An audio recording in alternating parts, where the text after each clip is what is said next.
This is not a legend. This is not a myth. This is a real voice, preserved by time. You are listening to Voices of the Memory.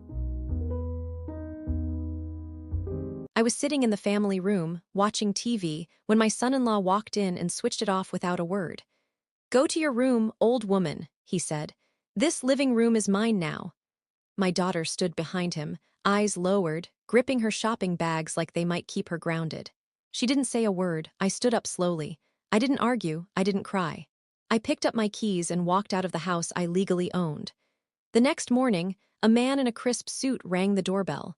For years, that armchair had been my quiet place. I bought it with my first Social Security check after my husband passed away. The house smelled like coffee and peach cobbler.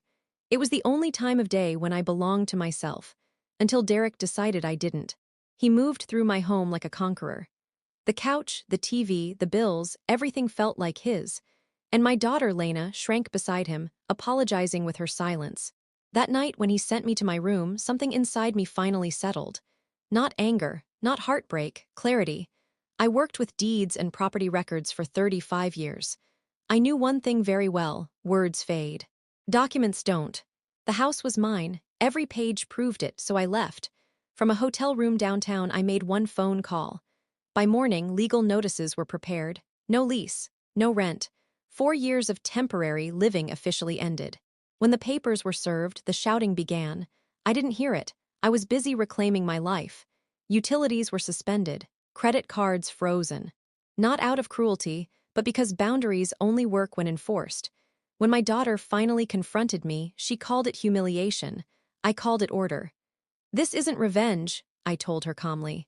"This is what happens when respect ends." She said he might leave her if the house was gone. That's when I realized the truth. "If your marriage depends on my house and my money," I said, "then it isn't a marriage, it's a hostage situation." 30 days later, the house was empty. No shouting, no drama. Just the sound of windows opening and fresh air moving through rooms that finally felt mine again. I scrubbed the floors, painted the walls peach, hung my artwork where I liked it. And for the first time in years, the silence felt peaceful instead of small.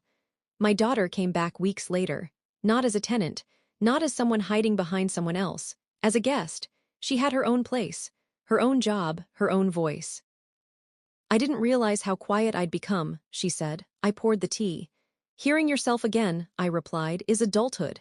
That evening, I sat back in my chair, picked up the remote, turned the volume up just one notch, exactly how I liked it, because ownership isn't just about houses or deeds.